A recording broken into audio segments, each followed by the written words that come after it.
اللهم صل على سيدنا محمد يا رب صل وسلم دائما أبدا على حبيبي.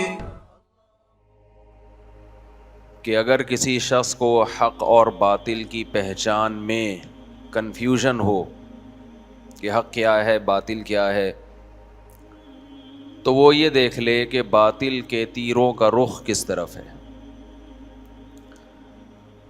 باطل کون سی چیز زیادہ سے زیادہ پھیلانا چاہتا ہے، تو یہ اس کی علامت ہے کہ یہ یقیناً حق ہے. اس وقت دنیا میں جتنی دولت جتنا پیسہ دو چیزوں کو خرچ کرنے میں صرف ہو رہا ہے، دو چیزوں کو سوسائٹی میں پروموٹ کرنے میں لگ رہا ہے، اتنا پیسہ کسی چیز پہ نہیں لگ رہا.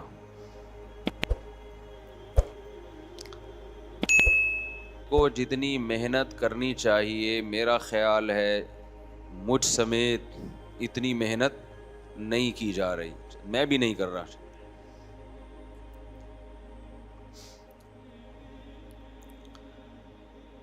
یہ دو چیزیں ہیں، ایک معاشی نظام کہ پیسہ چند ہاتھوں میں سمٹ کے جائے، غریب کی غربت ختم نہ ہو، دولت مند زیادہ سے زیادہ دولت مند ہوتا چلا جائے، اور دوسرا ہے معاشرے میں بے حیائی کو فروغ دینا. ایک بات خوب اچھی طرح سمجھ لینی چاہیے، قرآن مجید بار بار ایک بات کو بیان کرتا ہے، إِن يَشَأْ يُذْهِبْكُمْ وَيَأْتِ بِخَلْقٍ جَدِيدٍ وَمَا ذَلِكَ عَلَى اللَّهِ بِعَزِيزٍ. مجھے شروع میں اس آیت کا صحیح مفہوم سمجھ میں نہیں آتا تھا کہ اللہ تعالیٰ ایسی دھمکیاں کیوں دیتے ہیں. وہ دھمکی کیا ہے کہ میں تم سب کو جہنم کی آگ میں ڈال دوں، تم سب کو عذاب میں ہلاک کر دوں. یہ کام مجھ پہ بھاری نہیں ہے. ایک تو ہوتا ہے کہ یہ کام میں کر سکتا ہوں، میری طاقت اور قدرت میں ہے. یہاں طاقت اور قدرت کا ذکر نہیں کیا. بعض چیزیں انسان کے طاقت اور قدرت میں ہوتی ہیں، لیکن وہ کرتا اس لیے نہیں ہے کہ اس کی طبیعت پہ یہ چیز بہت بوجھل ہوتی ہے. طبیعت ذہنی طور پہ تیار نہیں ہوتا انسان. آپ کے ہاتھ میں بندوق ہے، ایک شخص آپ کا قرضہ لے کے بھاگا ہوا ہے، آپ کو وہ تنہائی میں ملتا ہے، آپ اگر اسے قتل کر دو تو کوئی پوچھنے والا نہیں ہے. تو آپ کے پاس طاقت اور قدرت تو ہے، لیکن عز علیک ھذا الامر، عزیز کا معنی یہ کام آپ کی طبیعت پہ شاق گزرے گا کہ یار میں پیسوں کے مقابلے میں ایک انسانی جان کو کیوں قتل کر دوں، اتنا بڑا قصور تو نہیں ہے اس کا، اتنی بڑی غلطی تو نہیں ہے اس کی. تو یہ چیز انسان کی طبیعت پہ بوجھ بنتی ہے. بھائی سزا کا مستحق ہو بھی تو دل نہیں مانتا اس کام کے لیے. بعض دفعہ بہت سارے لوگ سزا کے مستحق ہوتے ہیں، حکومت کے پاس یہ پاور ہوتی ہے کہ ان سب لوگوں کو سزا دے، لیکن گورنمنٹ یہ کہہ کے چھوڑ دیتی ہے کہ ہم اتنی ساری پبلک کو پنشمنٹ نہیں دے سکتے، اتنے سارے لوگ اس میں مبتلا ہو جائیں گے. جو گناہ سوسائٹی میں عام ہو جاتا ہے، ہم کہتے ہیں نا بھائی جو گناہ کر رہا ہے اس کا بائیکاٹ کرو، تو لوگ جواب میں کیا کہتے ہیں، بھائی کوئی ایک آدمی کر رہا ہوتا تو ہم بائیکاٹ کرتے، یہاں تو سارے اس جرم میں مبتلا ہیں، کس کس کا بائیکاٹ کریں. تو طبیعت پہ یہ چیزیں کیا گزرتی ہیں؟ شاق، جس کو اردو میں کہتے ہیں شاق گزرتا ہے مجھ پہ.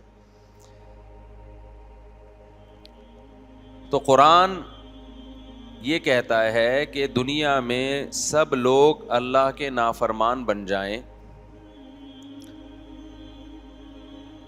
تو اللہ یہ نہیں کہہ رہے کہ مجھے طاقت اور قدرت ہے کہ میں سب کو سزا دوں، سب کو آگ میں ڈال دوں، یہ نہیں کہہ رہے، بلکہ کہہ رہے ہیں وما ذالک علی اللہ بعزیز، یہ میری طبیعت پہ شاق نہیں گزرے گا یہ عمل.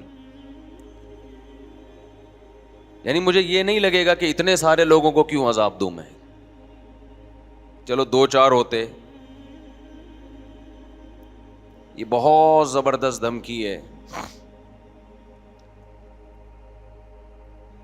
یہ جو بے حیائی کا طوفان ہماری سوسائٹی میں پھیل گیا ہے، ٹک ٹاک پہ لڑکیاں بے غیرت بن چکی ہیں، کوئی باپ پوچھنے والا نہیں، کوئی بھائی پوچھنے والا نہیں.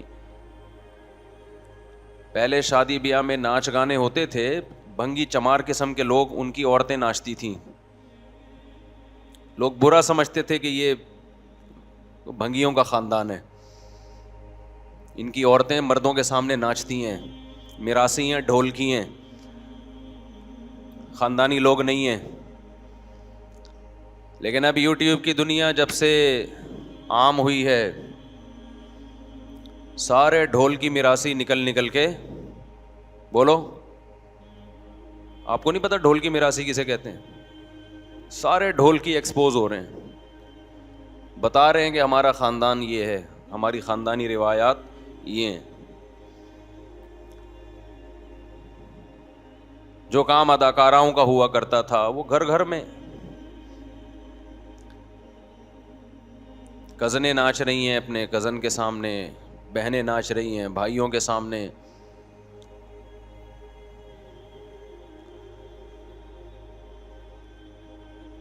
تو ایک چیز پھیلتی جا رہی ہے، روک ٹوک نہیں ہے، روک تھام نہیں ہے. جس نے بنایا، جس نے پیدا کیا، اس کو ایسا ڈکشنری سے نکالا ہے، ایسا اس کو پسے پش ڈالا ہے. جس کا یوٹیوب چینل نہ چل رہا ہو، اپنی خوبصورت بیوی کو لے آئے گا وہ چلانے کے لیے.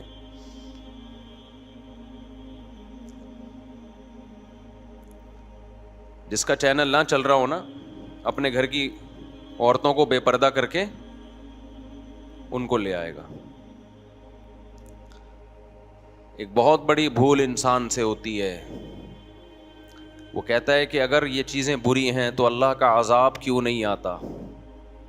کل مجھے کسی نے بتایا کہ دنیا میں جو سب سے ٹاپ لسٹ کروڑ پتی ارب پتی لوگوں میں، مالدار لوگوں میں جو اشخاص ہیں، ان میں زیادہ تر ایتھیسٹ ہیں. ان میں زیادہ تر کیا ہیں؟ خدا کے منکر. اور وہ یہ کہتے ہیں کہ اگر خدا ہے تو ہم تو انکار کرتے ہیں خدا کا، اس کے باوجود ہم اتنے خوش کیوں ہیں؟ ہمارے پاس اتنی دولت کیوں ہے؟ ہم سے خدا انتقام کیوں نہیں لیتا؟ ہم سے چھین کیوں نہیں لیتا دولت؟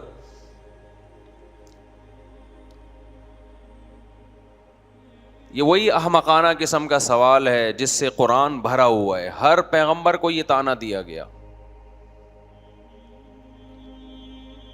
ہر پیغمبر کو قوم کے گناہگار لوگوں نے، بے حیا لوگوں نے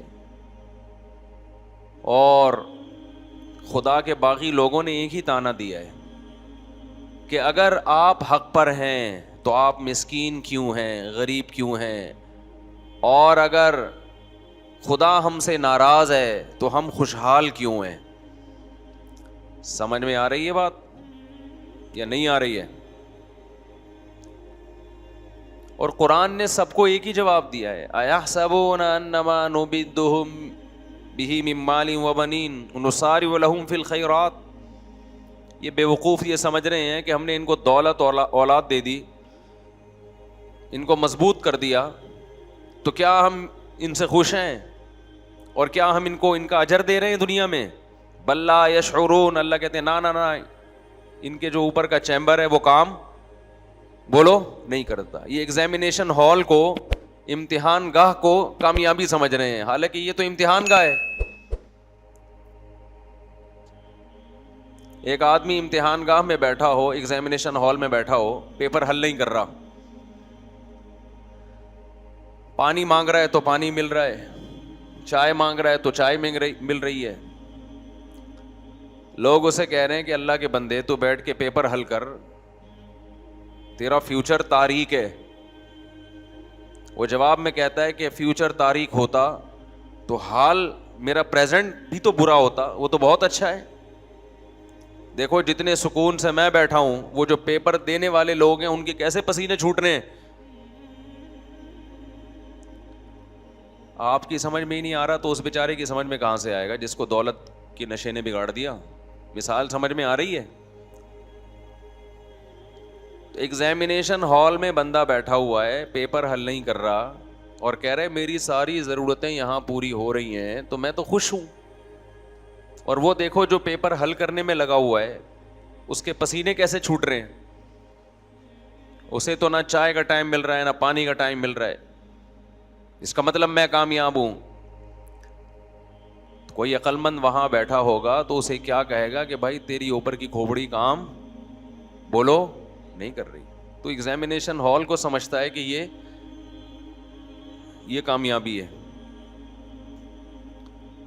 دیکھو تم مسجد سے باہر نکلو گے نا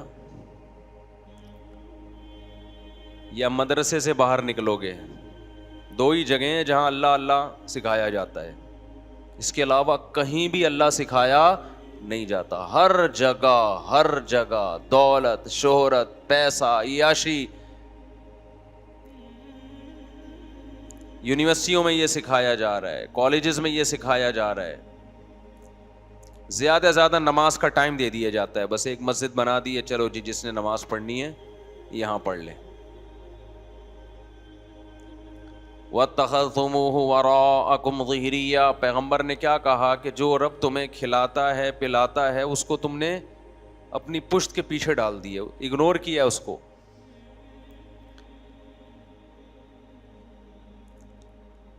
کس قدر شدید وعیدیں مرد اور عورت کے اختلاط پر. کیسے سورہ نور میں اللہ نے عورت کے لیے پردے کے حکام نازل کیے. ہم تو اس کو رو رہے ہیں کہ گھروں میں بھابیاں پردہ کریں دیور سے, جیٹ سے. یہ تو اللہ کا حکم ہے, لیکن آپ ماحول دیکھو, ایسا بند ٹوٹا ہے بے حیائی کا, ایسا ٹوٹا ہے.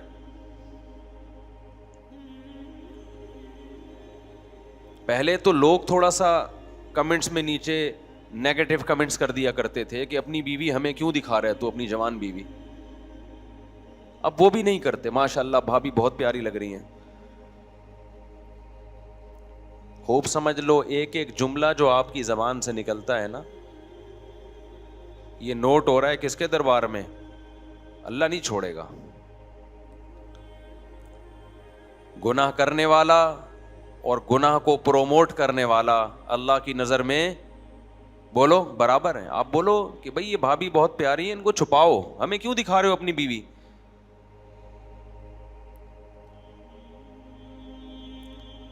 پیسہ ہی سب کچھ ہے بھائی. صرف پیسہ اگر آپ نے کمانا ہے, آپ ایک بندوق اٹھاؤ, ڈکیتیاں شروع کر دو. ڈاکو نہیں کماتے کیا پیسہ؟ مگر عزت بھی بیچتے ہیں, غیرت بھی بیچتے ہیں. تو اس وقت کا جو سب سے بڑا فتنہ ہے, رسول اللہ صلی اللہ علیہ وسلم صحیح بخاری صحیح مسلم کی حدیث میں جس کی پیش گوئی کر چکے ہیں, ما ترکت بعدی فتنة اضر علی الرجال من النساء. آپ صلی اللہ علیہ وسلم نے فرمایا میں نے اپنے بعد مرد کے لیے عورت سے بڑا کوئی فتنہ نہیں چھوڑا. میرے اس بیان کو بھی غلط رخ دیا گیا. کسی لبرل صاحب نے میرا یہ بیان چلایا کہ یہ دیکھو عورتوں کو برا کہہ رہے ہیں, عورت کو کہہ رہے ہیں فتنہ.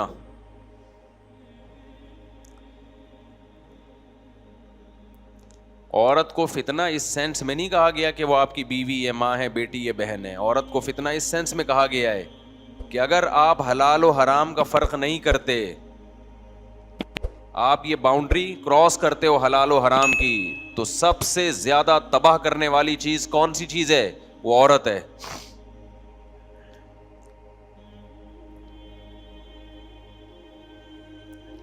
جو لوگ اپنے گھر کی عورتوں کو بے پردہ ہو کے لا رہے ہیں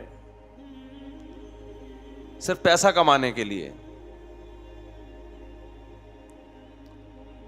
تو فتنے میں تو پڑ گئے وہ. ایک بات کا جتنے لوگ یہاں بیٹھے ہیں عزم کریں، یا جو بھی بیان سن رہے ہیں، دیکھو انسان کی شرافت اس کے کیریکٹر کا پتہ اس کی نظروں سے چلتا ہے. جو 2 نمبر آدمی ہوتا ہے نا، 2 نمبر آدمی 2 منٹ میں پتہ چل جاتا ہے اس کا، اور عورت کو تو زیادہ جلدی پتہ چلتا ہے.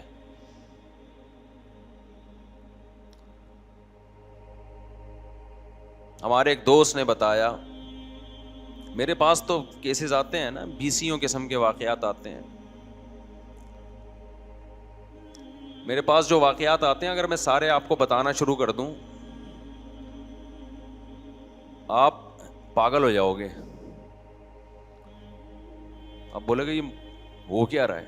نفسیاتی کیسز بھی بہت آتے ہیں، وہ ایسی نفسیاتی بیماریاں ہیں کہ آپ خود پاگل ہو جاؤ گے. میں بتاؤں گا نہیں، وہ پھر وہ سمجھ جائیں گے میری بات ہو رہی ہے. یعنی میں نے یہ تجزیہ کیا ہے کہ جس کو دنیا میں کوئی غم نہیں ہے نا، وہ سب سے زیادہ ڈپریشن کا مریض ہے. تھوڑا بہت غم لگا کے رکھنا چاہیے تاکہ اسی میں الجھا رہا ہے آدمی، وہ چھوٹا غم ہوگا. خدا کی قسم اگر آپ کی زندگی سے اللہ نکل گیا نا، اس سے بڑی ٹینشن دنیا میں کوئی نہیں ہے. تو ہمیں سیکھنے کا موقع ملتا ہے لوگوں سے. سب کچھ ہو کے بھی ٹینشن میں تو کیوں ہے بھائی؟ حیرانگی اس پہ ہوتی ہے. ٹینشن لے بھی رہا ہوتا ہے، ٹینشن دے بھی رہا ہوتا ہے. اس لیے نا چھوٹے موٹے غم سنبھال کے رکھا کرو، فائدہ ہوتا ہے. صحت بھی صحیح رہتی ہے اس سے. تھوڑی سی ٹینشن میں اسی میں مشغول رہتا ہے آدمی. جیسے غربت ہے، تھوڑی سی ٹینشن ہے نا، یہ لگی رہے اچھا ہے. جب پیسہ آ گیا نا تو بڑی بڑی ٹینشنیں، پھر خاندانی قسم کی ٹینشنیں پالو گے. اگر بغیر دین کے آیا، دین کے ساتھ آئے پھر نہیں ہے. غریبوں کی ٹینشنیں بہت ہلکی پھلکی ہوتی ہیں، مالداروں کی ٹینشنیں ایسی ہوتی ہیں کہ عام آدمی تو ٹینشن سن کے پاگل ہو جائے. ان کے غم بہت بڑے بڑے ہیں. یہ دور کے ڈھول سہانے ہیں میرے بھائی، یہ دور کے ڈھول سہانے ہیں. شکر کرو، نبی صلی اللہ علیہ وسلم نے فرمایا جس کو بقدر ضرورت روزی مل گئی نا اور قناعت کی توفیق مل گئی، حدیث کا مفہوم ہے سب سے زیادہ خوش قسمت ہے وہ.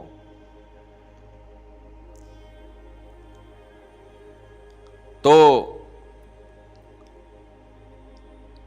میں واقعہ کیا سنا رہا تھا، دماغ سے ہی نکل گیا یار. ایک واقعہ آیا تھا دماغ میں. آپ لوگ بھی میری طرح ہی ہو، فارغ بالکل. بات چل رہی تھی نا جی، بے حیائی کی بات تو چل رہی تھی. ایک واقعہ آیا تھا دماغ میں. چلو خیر جی، ہاں صحیح، اب یاد آیا مجھے. تو ایک صاحب نے بتایا کہ یہ جو ٹھرکی مرد ہوتے ہیں نا، ٹھرکی مرد، دوسروں کی عورتوں کو دیکھنے کا شوق ہوتا ہے جن کو، دل میں آج سے عزم کر لو کہ کردار کا 1 نمبر بننا ہے. دیکھو کردار کا 2 چیزوں سے 3 چیزوں سے پتہ چلتا ہے، 2 بھی نہیں بلکہ اصل میں وہ 2 ہی چیزیں ہیں، لیکن ان کو ہم ڈیٹیل میں جانے کے لیے 3 حصوں میں ڈیوائڈ کر دیتے ہیں. انسان میں خیانت نہ ہو، سمجھ رہے ہیں؟ کیا نہ ہو؟ خیانت نہ ہو. اور یہ قناعت کے بغیر نہیں آتی.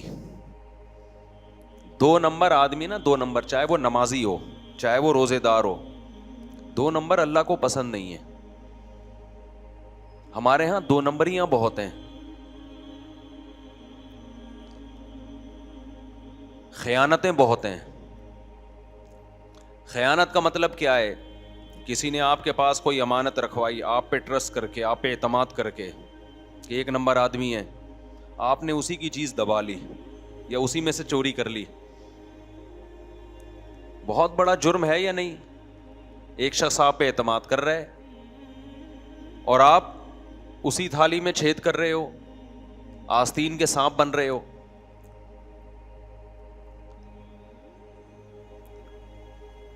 اسی طرح خوب ایک بات سمجھ لو، اللہ نے جس عورت کو آپ کے لیے بنایا نا بیوی کی شکل میں، اس کے علاوہ کسی کی طرف غلط نظر اٹھا کر بولو مت دیکھو. لوگ بتا رہے ہوتے اپنے حالات، ہم نے فلاں پہ اعتماد کیا، ہمارے گھر آیا، میری بیوی پہ نظریں ڈال کے بیٹھ گیا. آستین کے سانپ اسی طرح ہوتے ہیں نا.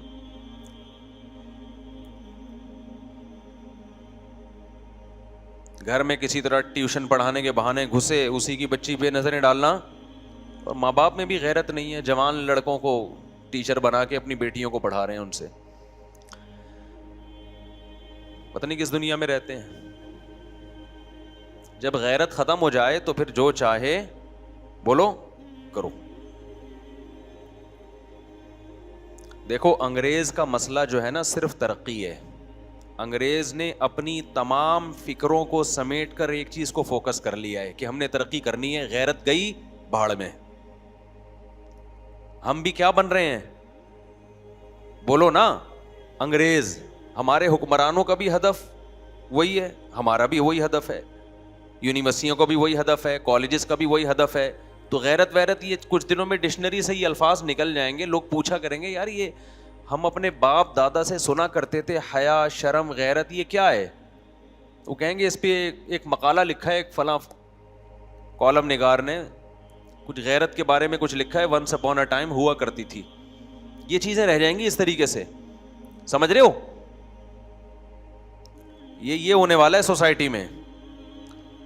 جن لوگوں نے اپنے گھروں کو بچا لیا خدا کی قسم وہ بچ جائیں گے، ورنہ گدھے گھوڑے پیدا ہوں گے مستقبل میں، انسان پیدا ہونا بند ہو جائیں گے. ہم ایک دفعہ شب جمعہ میں گئے، وہاں ایک تبلیغی بزرگ بیان کر رہے تھے، بہت پرانی بات ہے. انہوں نے کہا کہ اب مرد اور عورت نہیں پیدا ہو رہے، نر مادہ پیدا ہو رہے ہیں. مرد اور عورت پہلے زمانے میں پیدا ہوا کرتے تھے، اب کیا پیدا ہو رہا ہے؟ نر مادہ. نر کی ڈیفینیشن ہے مادہ کی طرف بھاگے، مادہ کی ڈیفینیشن ہے نر کو دیکھ کے نر کی طرف بھاگے. جانوروں میں مرد عورت ہوتے ہیں، نر مادہ ہوتے ہیں، نر مادہ ہوتے ہیں. نر کو جہاں مادی نظر آئے گی بھاگے گا اس کی طرف. وہ یہ بھی نہیں دیکھتا کہ مجھے کوئی دیکھ رہا ہے کہ نہیں دیکھ رہا، پبلک پلیس ہے یا کوئی کہیں میں تنہائی میں ہوں، وہ نہیں دیکھے گا یہ میری بیوی ہے یا نہیں ہے. گدھا دیکھتا ہے. گدھے کو جب گدھی نظر آتی ہے تو کوئی اس میں غیرت اور شرم اور حیا ہے اس میں؟ تو یہ جو انسان پیدا ہوں گے نا فیوچر میں، جو سوسائٹی، سائنسدان تو ہوں گے، اچھے ڈاکٹر بھی ہوں گے، اللہ کی نظر میں گدھے گھوڑے ہوں گے. یہ دیکھو ہم انسانوں سے پوچھتے ہیں کہ مہذب کون ہے اور غیر مہذب کون ہے. انسانوں کی نظر میں تہذیب کا معیار ایک الگ ہے. انسانوں کی نظر میں مہذب انسان وہ ہے جو 3 پیس سوٹ اور ٹائی میں گھومتا ہو، پیسوں کے معاملے میں 2 نمبری نہ کرے اور نوٹ چھاپنے کی مشین ہو. یہ مہذب آدمی ہے انسانوں کی نظر میں. چاہے وہ زنا کرتا ہو، ہومو سیکسولیٹی میں مرتکب ہو، اس سے ان کی صحت پہ کوئی ابا اماں کو اولڈ ہاؤس میں جمع کرا دے، رشتہ داری توڑتا ہو، اس سے کوئی فرق نہیں پڑتا. انسانوں کی نظر میں ایک عورت 1 مہینے میں 100 دفعہ زنا کرتی ہے، بدکاری کرتی ہے، وہ غیر مہذب نہیں ہے، کیونکہ کہتے ہیں اس کا پرسنل معاملہ ہے. یہ اللہ کی نظر میں میرے بھائی اس کو مہذب نہیں کہتے. اللہ کی نظر میں وہ غریب جو ٹماٹر کا ٹھیلا لگا کے ٹماٹر بیچتا ہے اور دھوتی بنیان میں گھومتا ہے لیکن نہ 2 نمبری کرتا ہے نہ خیانت کرتی ہیں اس کی آنکھیں، تو اللہ کی نظر میں یہ مہذب ہے. اور جو پہلا ہے وہ گدھے گھوڑوں جیسا ہے اللہ کی نظر میں. سمجھ میں آ رہی ہے بات کہ نہیں آ رہی ہے؟ اسی بات کو ہم سمجھا رہے ہیں. اخلاق اور تہذیب کا کرائیٹیریا جو خدا نے بتایا اس کو ماننا پڑے گا آپ کو. آپ پوچھ رہے ہو غیروں سے، انسانوں سے پوچھ رہے ہو, کلچر سے پوچھ رہے ہو آپ. کلچر تباہ کرے گا آپ کو. کلچر غلط سمت میں لے کے, کلچر خودکشیوں کی طرف لے کے جا رہا ہے, ڈپریشن کی طرف لے کے جا رہا ہے.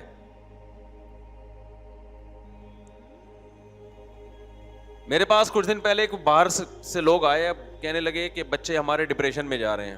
کسی دوسرے کنٹری میں رہتے تھے, میں نام نہیں لوں گا ملک کا, ترقی یافتہ ملک میں رہتے تھے. کہہ رہے بچے ہمارے کس میں جا رہے ہیں؟ ڈپریشن. میں نے کہا زندگی میں ایک دفعہ کبھی پٹے ہیں آپ سے؟ کہہ رہے نہیں. ڈپریشن میں تو جائے گا بھائی بچہ. یہ کوئی نیچرل لائف تو نہیں ہے کہ باپ سے نہ ایک دفعہ تھپڑ کھایا ہو زندگی میں, اس نے کبھی زندگی میں ایک دفعہ بھی نہ تھپڑ کھایا ہو. بلا وجہ جا کے نا بچوں کو تھپڑ مارنا شروع کر دیں.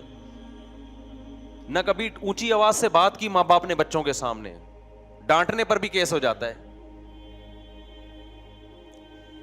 اس کا مطلب بچہ باپ ہے, اور باپ کیا ہے؟ نیچرل جو ہے نا, نیچرل, سارے سائنسدان اس پر متفق ہیں کہ نیچر یہ کہتی ہے کہ باپ پہلے پیدا ہوتا ہے, بچہ بعد میں. اگر کسی قوم میں بچہ پہلے پیدا ہونا شروع ہو جائے اور باپ بعد میں پیدا ہونا شروع ہو جائے, یعنی اولاد باپ ہو اور باپ کیا ہے؟ اولاد ہے, تو یہ نیچرل ہے؟ بولو نا. تو ڈپریشن تو ہوگی کہ نہیں ہوگی؟ باپ کو بھی ڈپریشن ہوگی اور اولاد کو بھی.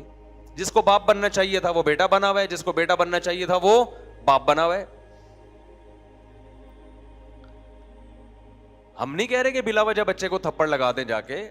کبھی نہ کبھی تو کوئی ایسی اسٹیج آتی ہے کہ انسان کو بچے پہ غصہ آ جاتا ہے, اس کی تربیت کے لیے اس کو سمجھاتا ہے, پابندی ہے سمجھانے پر. تو میرے بھائی جو سوسائٹی تباہ و برباد ہو گئی تم اس کو فالو کر رہے ہو یار, تمہیں کیا ہو گیا میرے بھائی؟ پڑھے لکھے لوگوں پہ حیرانگی ہوتی ہے, کیوں اس سوسائٹی کے پیچھے بھاگ رہے ہو؟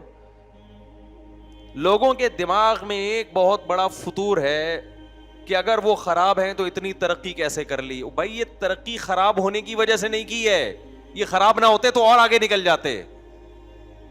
اس ترقی کا خرابی سے تعلق نہیں ہے. دنیا میں ایسی قوموں نے بڑی ترقی کی ہے جو 6 مہینے نہاتے نہیں تھے. ایسے بھی لوگ ہیں دنیا میں, ترقی بہت کی ہے انہوں نے. کیا ہم یہ کہیں گے نہ نہانے کی وجہ سے کی ہے کہ میں بھی نہانا چھوڑ دوں؟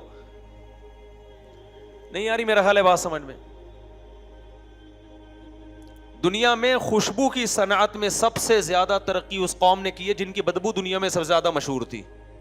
اب آپ کو, میں چونکہ عطر کا کاروبار کرنا چاہتا ہوں لہذا میں بھی سب سے پہلے بدبو گٹر میں 6 مہینے گزاروں گا تاکہ میری بدبو کے بھبوکوں سے پورا محلہ پریشان ہو, پھر میں خوشبو کی صنعت میں ترقی کروں گا.